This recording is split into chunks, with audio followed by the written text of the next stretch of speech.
Pois é. Josué capítulo 7. Vamos fazer a leitura de Josué 7. Estamos há 2 semanas falando de Josué 7:1. Assim diz a palavra de Deus. Josué capítulo 7, versos 1 em diante. Prevaricaram os filhos de Israel nas coisas condenadas, porque Acã, filho de Carmi, filho de Zabdi, filho de Zera, da tribo de Judá, tomou das coisas condenadas. A ira do Senhor se acendeu contra os filhos de Israel. Enviando, pois, Josué de Jericó, alguns homens a Ai, que está junto a Bet-Avém, ao oriente de Betel, falou-lhes dizendo: subi e espiai a terra. Subiram, pois, aqueles homens e espiaram Ai. E voltaram a Josué e disseram: não suba todo o povo, subam uns 2 ou 3 mil homens a ferir Ai. Não fatigueis ali todo o povo, porque são poucos inimigos.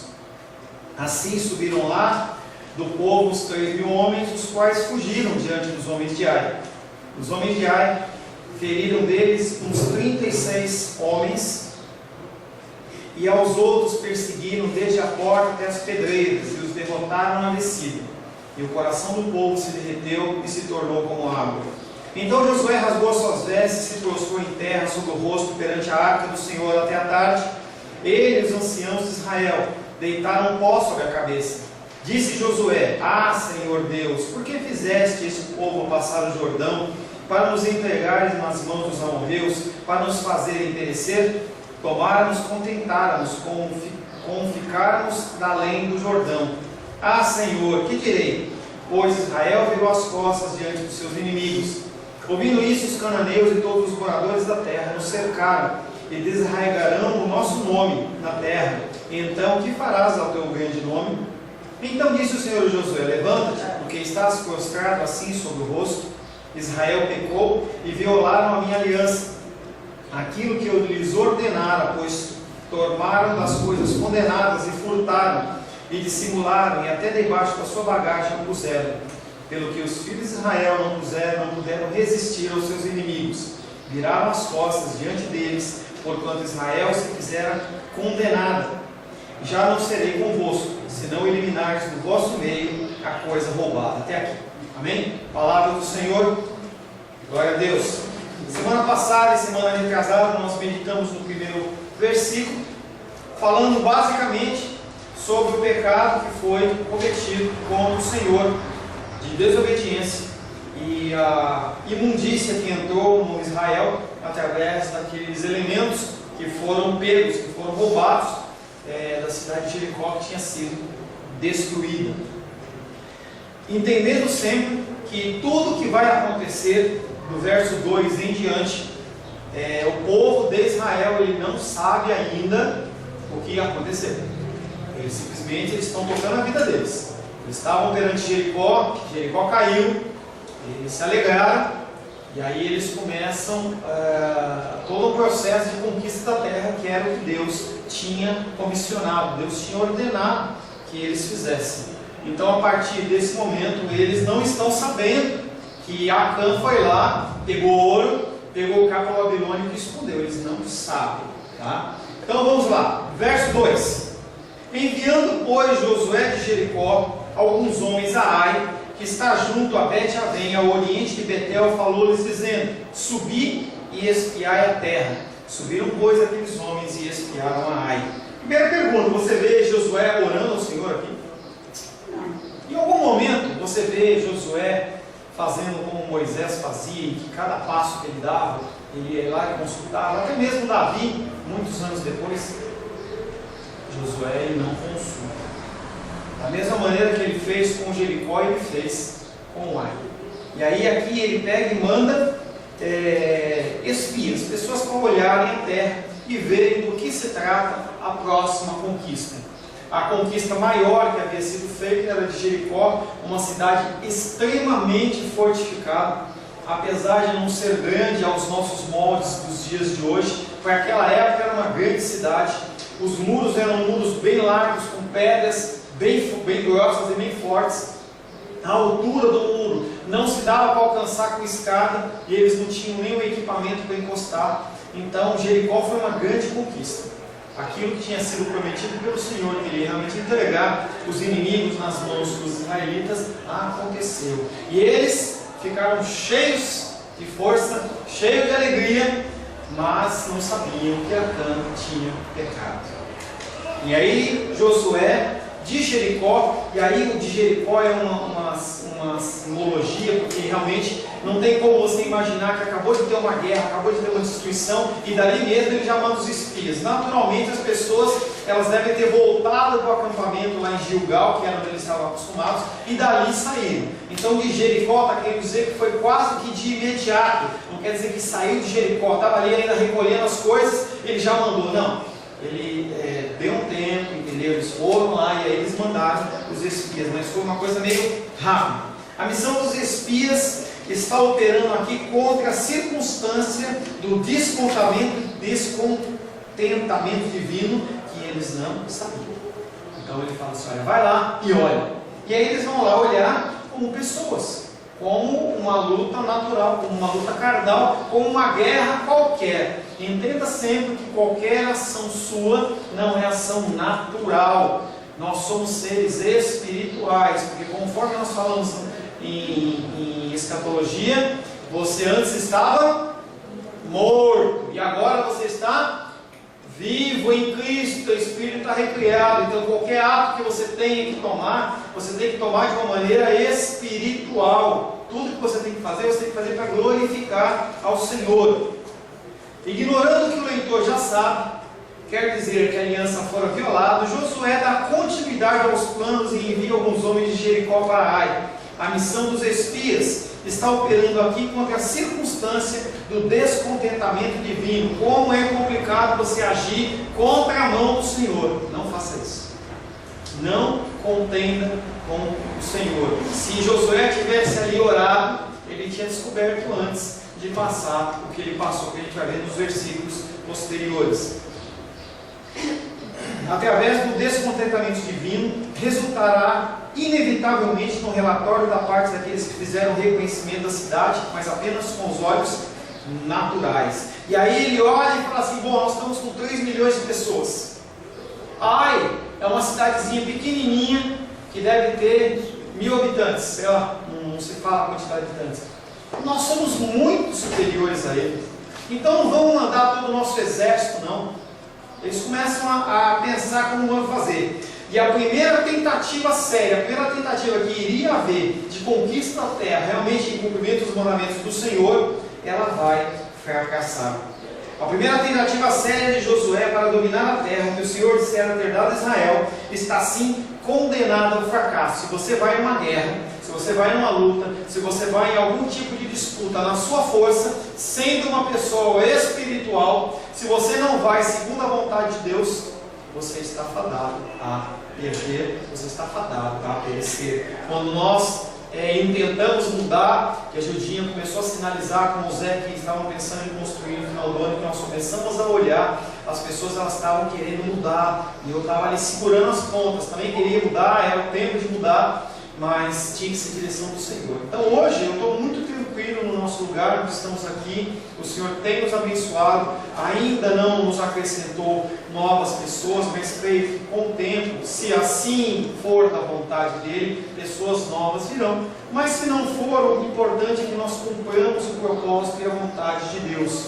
Nesse caso, Israel não estava cumprindo, porque havia, através de Acã, pego as coisas condenadas pelo Senhor. Deus ele acaba sendo provocado pelo pecado. A promessa de Deus ela estava baseada em obediência. Quando Deus ele promete algo baseado em algo, em alguma coisa na palavra dele. Volta lá em Josué capítulo 1. Josué capítulo 1, versos 7 e 8. Quem achou, lê por gentileza. Tão somente ser forte e corajoso para teres o cuidado de fazer segundo toda a lei que meu servo Moisés te ordenou. Dela não te desvies nem para a direita nem para a esquerda, para que sejas bem-sucedido por onde quer que andares. Não cesses de falar deste livro da lei, antes medita nele dia e noite, para que tenhas cuidado de fazer segundo tudo quanto nele está escrito. Então farás prosperar o teu caminho e serás bem-sucedido. Então farás prosperar o teu caminho e serás bem-sucedido. E se não cumprir, não prosperará e não será bem-sucedido. Então o Senhor, ele já alerta lá atrás. Ele fala assim: olha, eu vou dar terra para vocês, mas vocês seguem os meus caminhos, seguem os meus mandamentos, seguem os meus ensinamentos. Se vocês fizerem assim, vocês vão prosperar e vão ser bem-sucedidos na conquista da terra. Porque Josué estava preocupado. Lembra naquele começo, quando nós começamos a estudar Josué estava preocupado: será que a autoridade de Moisés vai passar na minha vida? Será que eu vou conseguir ser esse líder que Moisés era? E aí Deus aparece para ele em espírito e fala para ele assim: olha, tudo que você tem que fazer é fazer a sua parte. Faz a sua parte, tudo certo. Então nós como igreja, nós como corpo, nós como igreja cristã semelhante, nós temos que apenas fazer a nossa parte. O que vai acontecer, o que não vai acontecer, é o Senhor, Ele que é o grande mestre de obras, Ele que é aquela pessoa que está coordenando, é o Senhor que está coordenando tudo. Nós temos simplesmente, como servos, estar à disposição, nos colocarmos à disposição como ferramentas. E essa obediência não foi quebrada. Então, eles não vão prosperar e não vão ser bem-sucedidos. A história do conselho dos espias desenrola-se tendo como pano de fundo a ira do Senhor. Como é difícil, como é triste quando você e eu, nós achamos que estamos fazendo tudo certinho, mas nós não estamos fazendo tudo certinho. E aí você continua fazendo os seus planos, você continua fazendo, vai fazendo.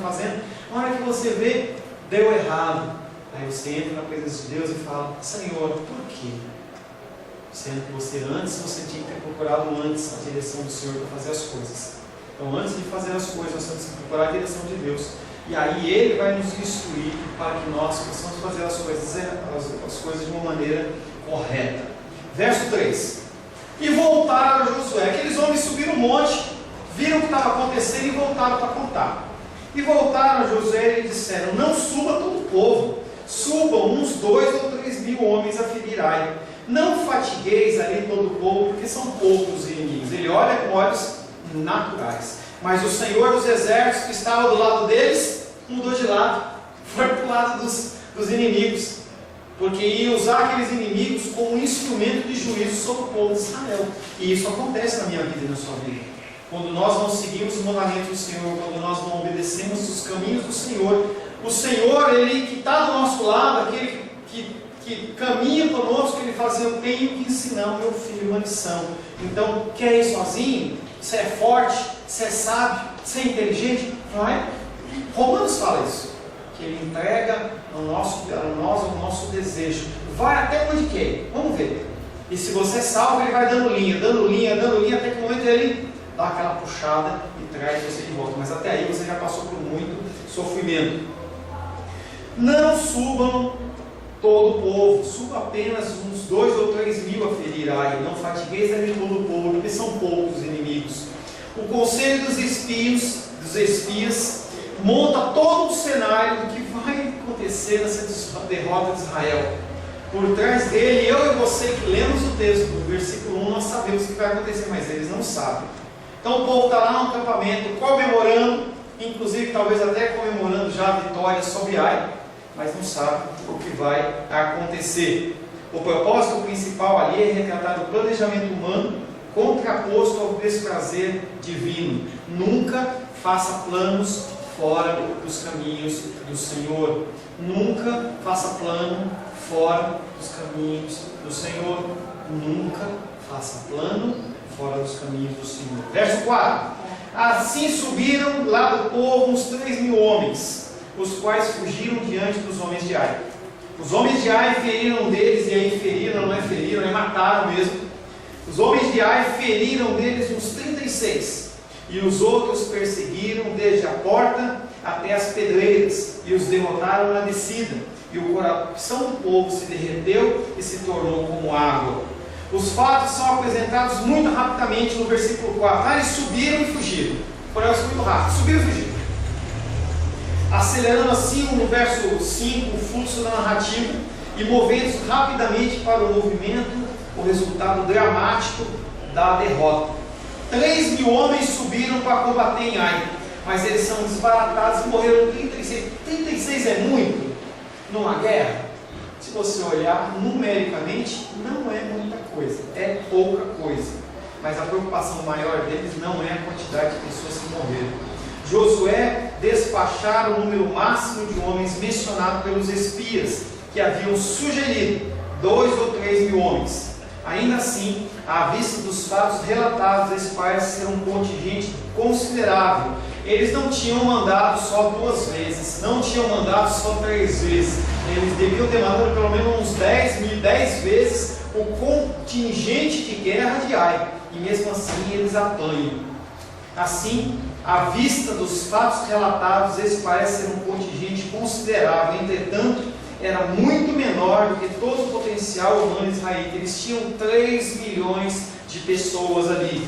E visto que Ai era uma cidade pequena, um número substancial de homens foi convocado, a despeito da população e força de combate da cidade, que era pequena. Talvez pareça que o número pequeno dos mortos seja pouco, mas não é morto, pouco. O problema é que gerou naquelas pessoas desânimo, gerou naquelas pessoas tristeza. As pessoas, quando tomaram conhecimento da derrota junto com Josué, a palavra de Deus diz que aquelas pessoas ficaram com os seus joelhos moles, ficaram fracos. Diz que o coração do povo se derreteu e se tornou com água. Vários detalhes locais são descritos na fuga de Israel diante dos homens de Ai. Os israelitas, eles são feridos e perseguidos então até a cidade das pedreiras, e são derrotados. A linguagem escolhida para descrever o efeito da derrota sobre o povo de Israel é semelhante à usada para a condição que havia naquele povo de Israel, naquele povo de Canaã. Lembra de quando os espias de Josué foram verificar lá a cidade de Jericó? E aí Raabe olha para aqueles homens e fala assim: gente, o pessoal está morrendo de medo. O pessoal ouviu o que aconteceu lá no Egito. O povo tem ouvido o que tem acontecido. Ouviu que vocês passaram aqui pelo Jordão em pé seco, em época de enchente. O pessoal está morrendo de medo. E aqui, o que acontece com o povo de Deus é a mesma coisa que acontece com o povo ímpio. Ou seja, a partir do momento que você não vive dentro dos caminhos do Senhor, você também passa pelas mesmas consequências. Todo pecado tem consequência. Cada ato errado que você comete, há uma consequência. Os papéis eles foram trocados como resultado da desobediência do povo à ordem de Deus. Verso 6. Josué, em vez de orar ao Senhor, antes ou depois, ele entra na murmuração. Qual a diferença de você falar com Deus e você murmurar? Estou perguntando para você, qual a diferença de você entrar na presença de Deus e você falar ou abrir o seu coração para o Senhor, ou você murmurar? Não sei, você pode entrar na presença de Deus e falar tudo o que ele falou aqui. Entendeu? Davi, ele era encontrado com uma pessoa que era segundo o coração de Deus. E você vê os salmos. Entendeu? Então, murmurar não é você reclamar. O problema não é você reclamar para Deus. O problema é você reclamar na presença das outras pessoas. Uma coisa é você, a palavra de Deus diz que quando você quer falar com o Senhor, você entra no seu quarto, fecha a porta e aí você fala com o Senhor. Então, você perdeu o emprego, perdeu um familiar, teve um prejuízo financeiro, alguma coisa, você está com o teu coração angustiado, você entra na presença de Deus e você, inclusive, questiona o Senhor. É você e Deus, é você e o seu Pai. Você não está mais, entendeu, na presença de uma pessoa que é desconhecida. Agora, Josué, nesse contexto aqui, ele é líder de um povo. Em vez de ser aquela pessoa que dá a força, em vez de ser aquela pessoa que fala: não, gente, vamos ver o que aconteceu, o nosso Deus, ele não volta atrás, não. Ele olha e fala. Então Josué rasgou as suas vestes. Você acha que ele rasgou no quarto dele? Está lá no Gilgal, lá, o pessoal ainda está comemorando a vitória de Jericó, tomando suco de caju, né? E aí chega o povo desesperado e fala para Jesus: Josué, nós fomos em Ai, nós tínhamos muito mais gente, mas eles puseram a gente para correr. Você acha que Josué falou assim, bem gente, me desculpa, mas eu vou ali na minha tenda? Não, ali no meio do povo ele rasgou as vestes, era um ato de indignação. Josué rasgou as suas vestes e postou em terra. 3 milhões de pessoas olhando, o líder deles fazer isso, rasgou rosto em terra, sobre o seu rosto, perante a arca do Senhor até a tarde. Não foi só um momento, ele ficou um tempo todo perante a arca do Senhor. Não foi só ele.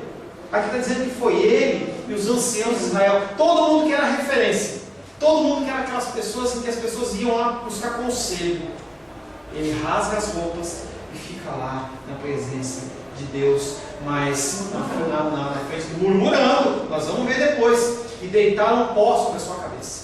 Isso era um costume, colocava pó sobre a cabeça. Josué está abatido pelo choque, manifesta seu abatimento, valendo-se das expressões de rasgar e colocar pó, terra sobre a sua cabeça. A descrição do narrador mostra a tristeza da cena, ampliando a imagem da realidade. Ninguém está preocupado se Deus foi afrontado ou não, eles estão preocupados que eles passaram vergonha. O líder e os anciãos de Israel prostram-se diante da arca. O pesar mostrado deve ser visto não apenas à luz da perda numérica, que pode ter sido pequena, mas decorrente do fato de ser a primeira vez que ele vai tentar conquistar uma cidade. Então Josué, ele naquele momento, ele desaba. E aí no verso 7, o que ele fala, depois que ele rasga a roupa? Você acha que ele fala assim, ah Senhor? Ou ele fala assim, ah Senhor, por que fizeste passar este povo Jordão, para nos entregares nas mãos dos amorreus, para nos fazerem perecer? Agora um pouquinho, Deus não prometeu que vai dar terra? Por que ele pode estar falando isso? Tomara nosso, a murmuração, tomara nos contentarmos com ficar além do Jordão. A gente queria ter ficado lá. Lembra do povo lá no deserto? Por que vocês não deixaram a gente lá no Egito? A gente podia estar lá comendo figo, comendo melão, comendo o melhor da terra. Ou seja, Deus está querendo dar o melhor para eles, porque eles estão querendo voltar à sujeira, voltar que nem o porco voltando ao seu porco vômito. Tomara nos contentar, nos ficar além do Jordão. Ah Senhor, que direi? Pois Israel virou as costas diante dos seus inimigos. Ouvindo isso, os cananeus e todos os moradores da terra nos cercarão e nos desarraigarão o nome na terra. E aí ele joga pesado. Ele fala assim, e então, o que você vai fazer com o teu grande nome? Ele blasfemou aqui, gente. Ele murmurou. Ele deu mau exemplo para todas aquelas pessoas. Deu mau exemplo para os anciãos que o seguiram. Ele murmurou e aqui ele blasfema. Ele olha e fala assim, e então, o que você vai fazer com o teu grande nome? A oração que Josué dirige a Deus usa uma linguagem similar à de Moisés. Abre em Deuteronômio, capítulo 3, verso 24. Deuteronômio, capítulo 3,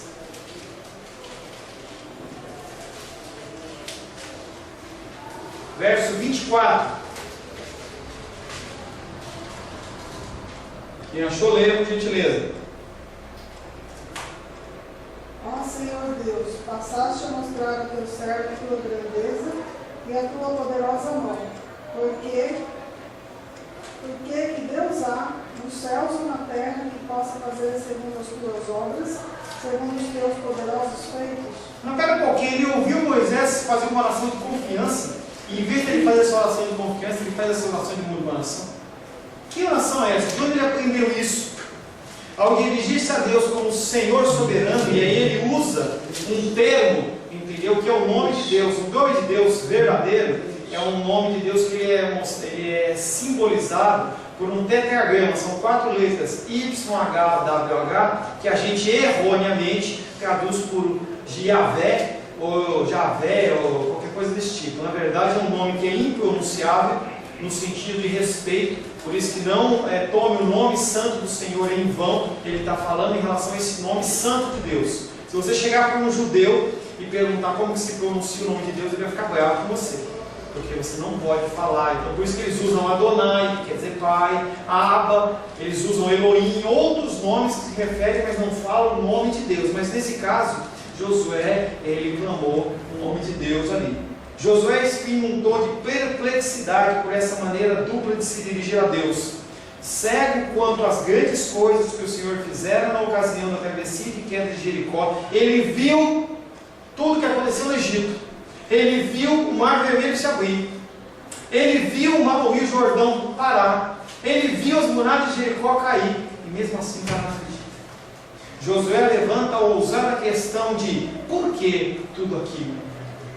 Será que Deus pretendia trazer Israel para Canaã apenas para destruí-lo pelas mãos dos amorreus? Não foi o que Deus disse. Essas palavras são ousadas e só podem ser explicadas como expressão de uma tristeza suprema, uma falta de confiança em Deus. Não é assim que eu e você agimos? Não é assim que nós fazemos? Deus ele tem dado livramentos na sua vida ao longo da sua vida? Sim ou não? Você teve livramentos? Por que você acha que Deus ele vai te dar livramentos e depois ele vai te largar jogadinho? Da mesma maneira que o povo de Israel fazia, que Josué fazia, nós fazemos. E às vezes a gente vê nas orações, quando a gente vai fazer uma oração em especial, as pessoas que estão no culto de quarta-feira, as pessoas falam assim: Deus, o Senhor está vendo? Mas você está olhando e fala assim: Deus, você não está vendo não? Você não está vendo o que eu estou passando? Essa luta, essa dificuldade, essa perseguição? Quando se faz isso, se faz exatamente como Josué está fazendo aqui, uma murmuração. Será que Deus pretendia trazer os israelitas para Canaã para destruí-los? Fora desse contexto, tais palavras parecem com a murmuração no deserto, igualzinho, Números 14:3. Números 14:3. De onde que Josué copiou essa murmuração? Porque de Moisés não foi. 14, verso 3. Números 14, verso 3.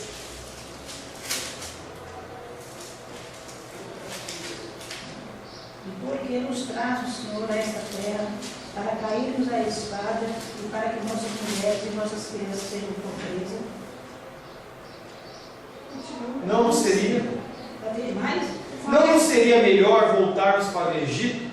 Então, mesmo a nação que Josué, ao lado de Moisés, assistiu aquele povo reclamar com Josué, com Moisés, ele também faz uma oração semelhante a essa. Só que agora ele está fazendo como um líder. Mas também um elemento de quase reprovação. Israel poderia ter ficado do outro lado, e Josué agora deseja que tivessem feito. Se você lembra bem, tinham duas tribos que tinham pedido para Josué que queriam ficar do outro lado do Jordão. E aí Deus ele vai lá e consulta a Deus e fala assim: eles podem fazer isso sim, só que antes disso eles têm que acompanhar o povo nas guerras e nas batalhas. E aí Josué está olhando já, não está mais olhando naquela terra que mana leite e mel, ele está olhando para a terra que ficou para trás. Do modo como foi, Israel voltou as costas aos seus inimigos, e isso deixa Josué mudo. Ele não consegue acreditar como homem de guerra que é. Queixas desse tipo devem ser encontradas no coração dos leitores. A história de Israel não visa a celebração dos grandes feitos de um superpovo. Isso é uma coisa que a gente tem que entender. Você, como homem e mulher de Deus, você não está aqui para ser um super-homem ou uma super-mulher e Deus olhar para você e você ser glorificado. As pessoas olham assim: olha como o fulano é bom, como a fulana é bom. Não. Quem tem que ser engrandecido e glorificado é o nome do Senhor. Não é a minha vida e não é a sua vida. O nome do povo da aliança pode estar ligado ao nome do próprio Deus. Mas quando o nome de Israel for varrido da terra, o que vai acontecer? Josué pergunta: o que vai acontecer se não houver mais um povo de Israel? Será que ainda vai existir Deus? É isso que ele está falando. Se você começar a analisar a profundidade do que Josué está falando, ele fala assim: Deus, se não tiver mais a gente aqui para adorar você, quem que vai adorar? Quem que vai lembrar de você? É como se o povo de Israel, Deus precisasse do povo de Israel. As pessoas evangélicas hoje acham isso. Se não tiver alguém para adorar a Deus, se não tiver um louvor extravagante, se não tiver algo, Deus ele deixa de ser Deus. Desde quando isso existe. Deus ele vai continuar a ser Deus. Isso é frase de para-choque de caminhão, mas é verdade. Deus sem Deus é nada. Deus sem você continua sendo Deus. As pessoas têm invertido isso Nós somos dependentes de Deus. Deus não é dependente de nós. Israel, Josué aqui está meio confuso. Deus age em favor do povo, mas por que ele age? Ezequiel capítulo 20, verso 9. Por que que Deus age em meu favor e seu favor? Ezequiel 20, verso 9. E alguém acha Jeremias 14, verso 7. Primeiramente Ezequiel 20, verso 9. E depois Jeremias 14, verso 7.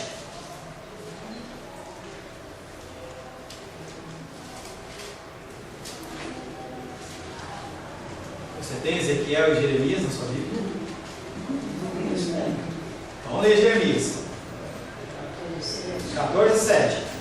Posto que as nossas maldades testificaram contra nós, ó Senhor, age por amor do teu nome. Age por quê, Naldinha? Age por amor do teu nome. Do nome de quem? Do Senhor. Ele age por amor do nome dele. Continua. Porque as nossas rebeldias se multiplicaram contra ti, pecando. Ele age em favor do nome dele. Mais um texto, Ezequiel 20, verso 9, por gentileza. Agora é Deus falando, hein?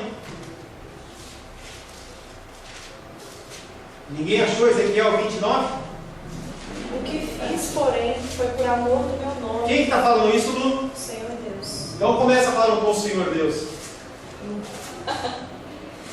O que fiz, porém, foi por amor do meu nome, para que não fosse profanado diante das nações no meio das quais eles estavam, diante das quais eu me dei a conhecer a eles, para os tirar da terra do Egito. Tudo que o Senhor faz, Ele faz por amor do seu nome. Não faz porque Ele me ama, não faz porque Ele precisa que eu levante a mão para Ele, Ele não faz porque Ele espera que eu coloque um dinheirinho lá na salva para dar o dízimo e oferta.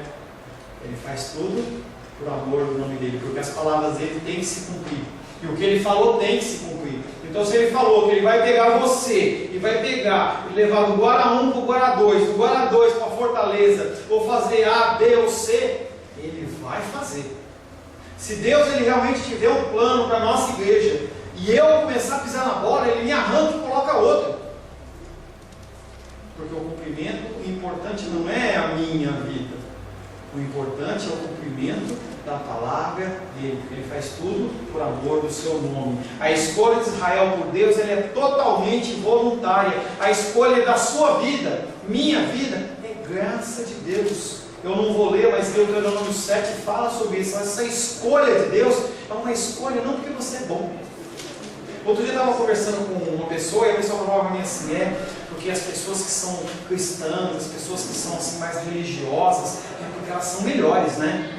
Então, é como se escolhesse. Lembra quando você, talvez para alguns, talvez para Naldinha, o irmão Cláudio, dos Reis e a titia seja um negócio um pouco mais longe, mas lembra quando na aula de educação física elas iam formar os times e aí escolhia 2 capitães para escolher e a pessoa escolhendo, mas ele não escolhia porque era amigo, escolhia porque tinha mais habilidade, escolhia o que era melhor no futebol, aquele que driblava melhor, ou que tinha mais habilidade no vôlei, basquete, o que quer que seja, se fosse corrida mais rápido.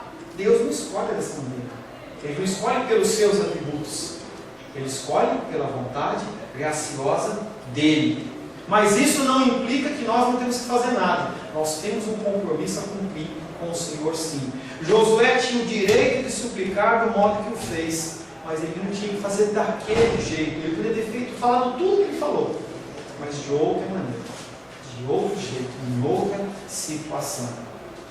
As orações de Moisés, como nós lemos, elas não eram um modelo para ele.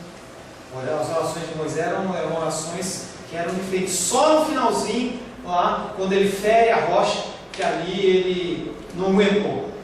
Então, ele mesmo sendo o homem mais manso da terra, todo dia, por todos aqueles 40 anos no deserto, ouvindo conversinha, naquele dia, Deus fala para ele falar para a pedra, fala para a rocha. Ele pega aquele cajadão dele lá, que ele abriu o mar vermelho, e interessante é que Deus falou que ia sair água da rocha.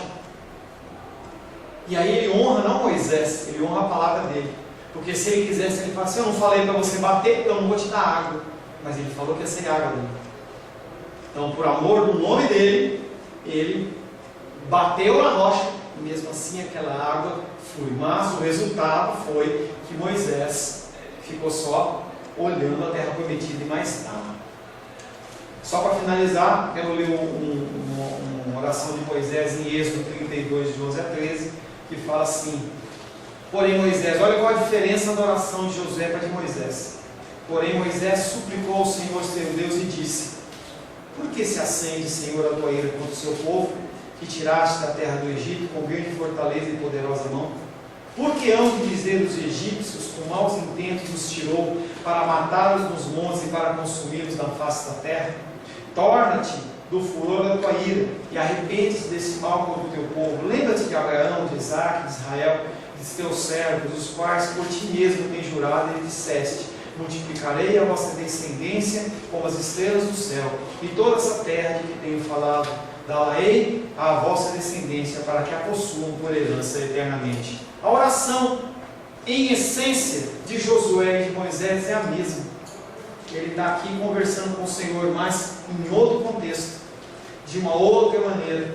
Ele está mais exaltando o nome do Senhor do que murmurando, como o próprio Josué estava.